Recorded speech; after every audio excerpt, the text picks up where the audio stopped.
Un employeur peut-il refuser à une salariée trans d'être appelée par le prénom qu'elle a choisi et qui correspond à son identité de genre? C'est exactement ce qui est arrivé à Cynthia, employée dans un fast-food près d'Angers. L'affaire est allée devant le conseil de prud'homme et la justice a tranché. Alors installe-toi bien, on en parle. Bonjour, moi c'est Rachid, doctorant en droit privé. Bienvenue sur ma chaîne. Alors ici je tente de décrypter le droit du travail à travers des décisions de justice marquantes, mais aussi des questions clés. Alors parfois drôles, parfois sérieuses ou parfois les deux en même temps.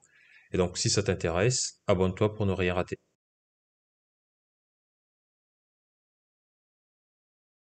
Pour exposer rapidement les faits, cela fait plusieurs mois que Cynthia travaille dans un fast-food. Mais jusqu'ici, elle n'a jamais osé assumer pleinement son identité de genre, sans doute par peur d'être victime de transphobie. Aux yeux de sa direction et de ses collègues, elle est donc un homme. On l'appelle uniquement par son prénom de naissance, un prénom masculin. Alors, on sait que ce genre de situation peut avoir de graves répercussions sur la santé mentale des personnes trans. Un jour, elle décide d'affirmer son identité de genre. Elle se présente au travail avec du maquillage et demande à être appelée par son prénom féminin, Cynthia. Si la plupart de ses collègues acceptent ce changement, ce n'est pas du tout le cas de sa hiérarchie qui réagit immédiatement et surtout négativement. C'est contre nature, hein. Ils lui demandent d'avoir un maquillage discret. Ils vont plus loin encore, ils interdisent complètement l'emploi de son nouveau prénom dans le restaurant. Ils iront même jusqu'à rappeler à l'ordre deux collègues qui avaient accepté de l'appeler Cynthia. La pression devient trop forte, Cynthia tombe malade, elle finit par saisir la justice pour discrimination transphobe. Alors, est-ce que l'attitude de l'employeur est discriminatoire? Peut-il vraiment interdire l'usage du prénom Cynthia dans l'entreprise? Peut-il demander à une salariée trans d'avoir un maquillage discret?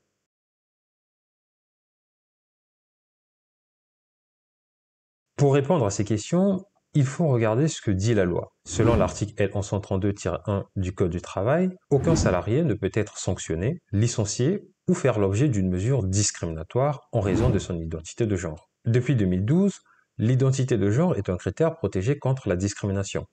En citant ce critère dans la loi, le législateur a voulu renforcer la protection des personnes trans, car les discriminations transphobes sont particulières. Elles touchent les personnes dont l'apparence ne correspond pas à leur état civil. Donc, en théorie, l'attitude de l'employeur peut être considérée comme discriminatoire, car ces décisions prennent en compte l'identité de genre de la salariée. Mais c'est plus compliqué que ça. Pour que Cynthia soit protégée par cette loi, encore faut-il que son prénom et son maquillage relèvent bien de l'identité de genre. Le Code du travail ne définit pas ce qu'est l'identité de genre. Dans sa thèse publiée en 2023, Pierre Michel définit la transidentité comme un terme qui désigne les personnes dont l'identité de genre et l'expression de genre ne correspondent pas à celles communément attribuées à leur sexe biologique de naissance. De son côté, le Conseil constitutionnel considère que l'expression identité de genre vise le genre auquel s'identifie une personne, qu'il corresponde ou non aux différentes expressions de l'appartenance au sexe masculin ou au sexe féminin. On constate qu'il y a une distinction qui est faite entre l'identité de genre et l'expression de genre. L'identité de genre, c'est le genre auquel on s'identifie. En revanche, l'expression de genre doit être comprise, selon un groupe d'experts des droits humains internationaux, comme étant la façon qu'a chaque personne de présenter son genre à travers l'apparence physique, incluant vêtements, coiffures, accessoires, cosmétiques, ainsi que les manières, la parole, les modes de comportement, les noms et références personnelles. En clair, l'identité de genre, c'est ce que l'on ressent, l'expression de genre, c'est comment on le montre. Si on revient à notre affaire, en comprenant que le problème pour Cynthia, c'est que son prénom et son maquillage relèvent plutôt de l'expression de genre. Et donc, on pourrait légitimement considérer qu'interdire l'usage de son prénom et lui demander d'avoir un maquillage discret ne constitue pas une discrimination transphobe selon l'article L1132-1 du Code du travail. Logiquement, l'employeur devrait donc gagner ce procès. Mais les juges en ont décidé autrement. Alors pourquoi? Dans ce document, les principes de Jogjakarta, qui est un texte international, il est dit que, en matière de protection, que quand il s'agit de protection, l'expression de genre fait partie de l'identité de genre et doit être protégée de la même manière. Les juges ont donc utilisé ce document pour dire qu'en matière de discrimination, l'expression de genre doit être incluse dans la définition de l'identité de genre.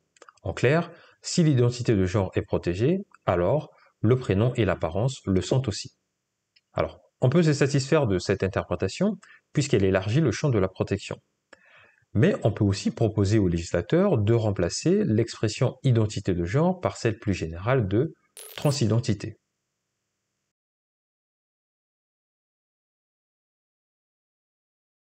Maintenant qu'on a bien cerné le critère d'identité de genre, il y a une autre difficulté qu'il va falloir lever.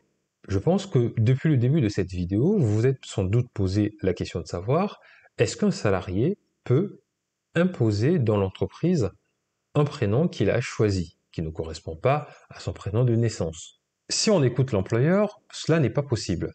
Pour lui, le prénom qui doit être utilisé est le prénom de naissance de la salariée. Pour soutenir son propos, il s'appuie sur une vieille loi, la loi du 6 Fructidor en 2, ou loi du 23 août 1794 dans notre calendrier.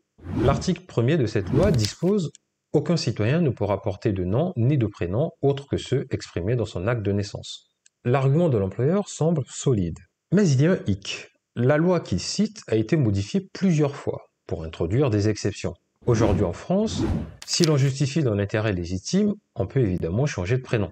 Et justement, la transidentité est reconnue comme étant un motif légitime pour changer de prénom, même sans avoir changé de sexe. Or, dans notre affaire, Cynthia avait déjà obtenu son changement de prénom à l'état civil. L'employeur n'avait donc aucun argument valable pour interdire l'usage de son prénom dans l'entreprise. Le Conseil de prud'homme d'Angers a d'ailleurs relevé la mauvaise foi de l'employeur qui a volontairement, d'après lui, ignoré ces évolutions législatives pour justifier l'interdiction du prénom. Le verdict est donc sans appel, Cynthia a bien été victime d'une discrimination fondée sur l'identité de genre.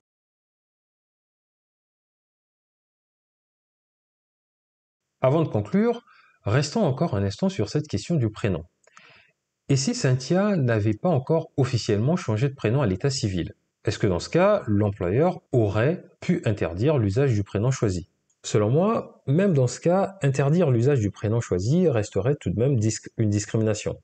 Sauf si cette interdiction est justifiée par des raisons professionnelles objectives. Mais honnêtement, dans le cas de Cynthia, il est difficile d'imaginer une situation où ce serait légitime. En revanche, une question plus délicate se pose. Un employeur est-il obligé de modifier les documents administratifs, comme le contrat de travail, les bulletins de paye, le badge, si le prénom du salarié n'a pas encore été changé à l'état civil? À mon sens, la réponse est probablement négative, parce que rien ne l'oblige légalement à faire cela. Et il serait difficile donc de retenir une discrimination dans ce cas. Mais au lieu de se focaliser uniquement sur la question de la discrimination, et donc sur ce qui est interdit ou non, est-ce qu'on pourrait adopter en la matière une approche plus positive, une démarche qui favoriserait l'intégration des personnes trans dans l'entreprise et donc dans la société? Selon Bernard Bossu, professeur à l'Université de Lille, la véritable intégration dans l'entreprise des personnes victimes de discrimination ne se limite pas à l'interdiction de ces discriminations. Elle suppose également des mesures permettant de favoriser la diversité. Le défenseur des droits recommande donc aux employeurs, lorsque la personne transgenre en exprime le souhait, d'utiliser le prénom choisi et de modifier son titre de civilité sur tous les documents administratifs, y compris donc le contrat de travail, les bulletins de salaire, la messagerie électronique, les annuaires, etc. Même si le prénom n'a pas encore été choisi à l'état civil. Et le défenseur des droits va même plus loin encore, il recommande aussi de prendre en compte l'identité de genre du salarié pour l'accès aux vestiaires ou toilettes non mixtes. Alors, que pensez-vous de cette décision? Est-ce que vous pensez que les juges ont bien fait d'étendre la définition de l'identité de genre pour inclure l'expression de genre? Ou est-ce qu'ils auraient dû, selon vous, donner raison à l'employeur en se limitant à une définition restreinte? Et à propos des recommandations du défenseur des droits, faudrait-il, d'après vous, les rendre obligatoires ou laisser la liberté aux entreprises? Dites-moi tout en commentaire, je serai ravi de débattre avec vous. Si cette vidéo vous a plu, pensez à liker, à partager pour qu'elle soit recommandée à plus de monde, et surtout, abonnez-vous pour ne pas manquer les prochaines analyses. À bientôt.